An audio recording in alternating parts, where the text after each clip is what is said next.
Hello student, कैसे हैं आप? मैं समझता हूं बिल्कुल फिट होंगे। आज हम डिस्कस करने वाले हैं कि वैल्यू ऑफ जी किसी बॉडी के मास पर डिपेंड नहीं करता। इसके पहले हमने डिस्कस किया था एक्सेलरेशन ड्यू टू ग्रेविटी। तो आइए हम डिस्कस करते हैं कि जी का जो वैल्यू है 9.8 मीटर पर सेकेंड स्क्वायर किसी बॉडी के मास पर डिपेंड नहीं करता। तो मान लेते हैं कि दो बॉडी है, एक का मास m1 है, एक का मास m2 है। ये बॉडी बड़ा है, इसका मास अधिक है। ये बॉडी छोटा है, इसका मास कम है। तो हम जानते हैं कि किसी भी बॉडी पे जो ग्रेविटेशनल पुल होता है वो उसके मास पर डिपेंड करता है। अगर मास अधिक हो तो ग्रेविटेशनल पुल अधिक होगा। तो इस बॉडी का मास अधिक होने के कारण इस पर ग्रेविटेशनल पुल अधिक काम करेगा, और इसका मास कम होने के कारण इस पर ग्रेविटेशनल पुल कम काम करेगा। तो रिजल्ट क्या होगा कि बॉडी जल्दी से नीचे आएगा, तेजी से नीचे आएगा, बॉडी देर से नीचे आएगा। यही कारण है कि जब हम किसी छत से दो बॉडी को, एक पेपर बॉल और एक पत्थर के टुकड़ा को गिराते हैं, तो पेपर बॉल देर से जमीन पे आता है और पत्थर का टुकड़ा है जो पहले जमीन पे गिर जाता है, क्योंकि उस पे ग्रेविटेशनल पुल ज्यादा है मास अधिक होने के कारण।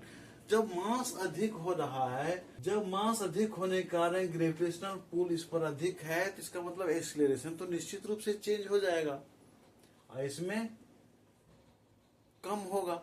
लेकिन यहाँ कह रहा है कि नहीं, जी का जो वैल्यू है वो बॉडी के मास पर डिपेंड नहीं करता। ये तो कंट्रोवर्शियल है, विरोधाभास है। तो एक थर्ड एजेंट है जो इसको मैनेज करके रखता है। एक थर्ड एजेंट के द्वारा एक फोर्स लगाई जाती है इस बॉडी के ऊपर जो बॉडी के मास को कैंसिल कर देता है। और वो थर्ड एजेंट कौन है? रेजिस्टेंस, जो अप्लाई होता है एयर के द्वारा, जिसको कहते हैं एयर का फ्रिक्शनल फोर्स। तो जब बॉडी नीचे की ओर गिरना शुरू होता है तो वेलोसिटी बढ़ने से इस बॉडी के ऊपर चारों ओर से एयर का फ्रिक्शनल फोर्स काम करता है, रेजिस्टेंस पावर काम करना शुरू करता है, जो इस बॉडी के मास को कैंसिल कर देता है। यानी मास अधिक होने के कारण जो वेलोसिटी बढ़ा उसको मैनेज कर देता है रेजिस्टेंस पावर एयर का। रिजल्ट ये होता है कि दोनों बॉडी एक साथ अर्थ पे गिरेगा। उसमें क्या हो जाता है कि एम मैनेज हो जाने के कारण वो कैंसिल हो जाता है, बच जाता है केवल जी, और जी का तो वैल्यू एक ही जगह एक ही होगा, इसलिए बॉडी एक साथ जमीन पे गिरेगा। लेकिन ये संभव है वैक्यूम में। अर्थ पे या वैसी जगह जहां वैक्यूम नहीं है वहां संभव नहीं है। आइए इस एक्टिविटी को हम देखते हैं कि जब दो बॉडी को, जिसका एक का मास अधिक है एक का मास कम है, तो आगे पीछे जमीन पे गिरता है। और एक ऐसा कंडीशन जिसमें हम बॉडी को एक साथ, दोनों बॉडी को एक साथ जमीन पर गिराते हैं, तो जिस कंडीशन में बॉडी एक साथ जमीन पे गिरा वही वैक्यूम का रिजल्ट है, वैक्यूम का परिणाम है। तो आइए देखते हैं इस एक्टिविटी को।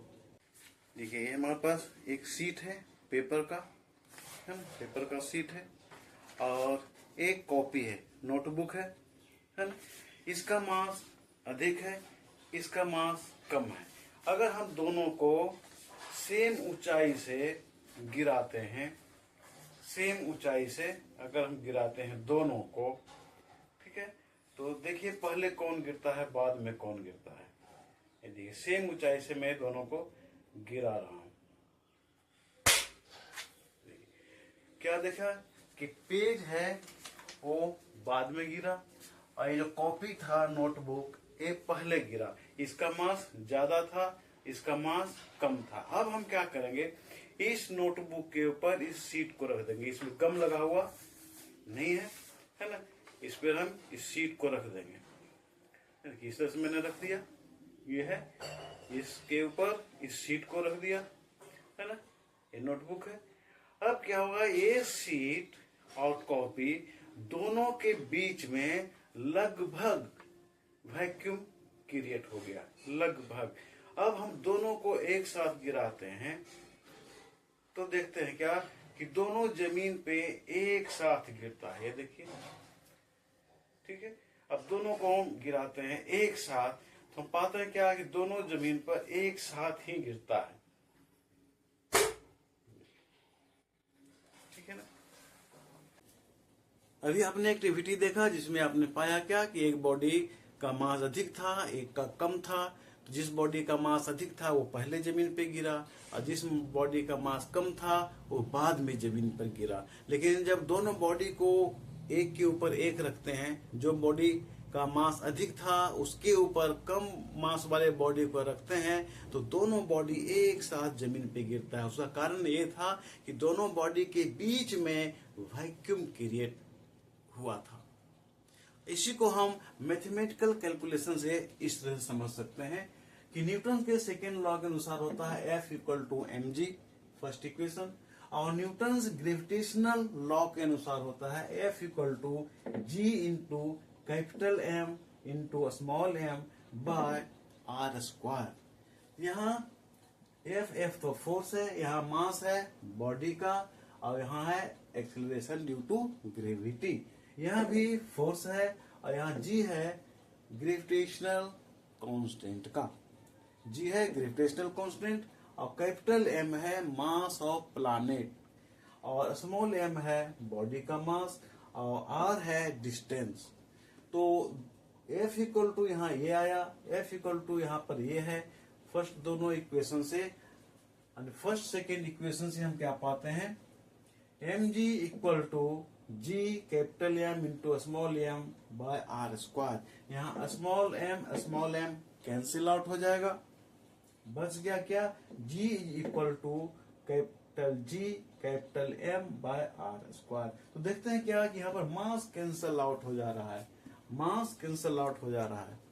तो केवल g का एक्सीलरेशन ड्यू टू ग्रेविटी, जिसका वैल्यू है 9.8 मीटर पर सेकेंड स्क्वायर, यही काम कर रहा है दोनों बॉडी पे, जिसके कारण दोनों बॉडी एक साथ जमीन पे गिरता है। तो मैं समझता हूँ ये एक्टिविटी आपको अच्छी तरह से समझ में आया होगा, एक कैलकुलेशन भी अच्छी तरह से समझ में आया होगा। फिर मिलते हैं नेक्स्ट वीडियो में, जिसमें हम डिस्कस करेंगे ग्राफ के बारे में। तो मिलते हैं नेक्स्ट वीडियो में, तब तक आप अपना ख्याल रखें।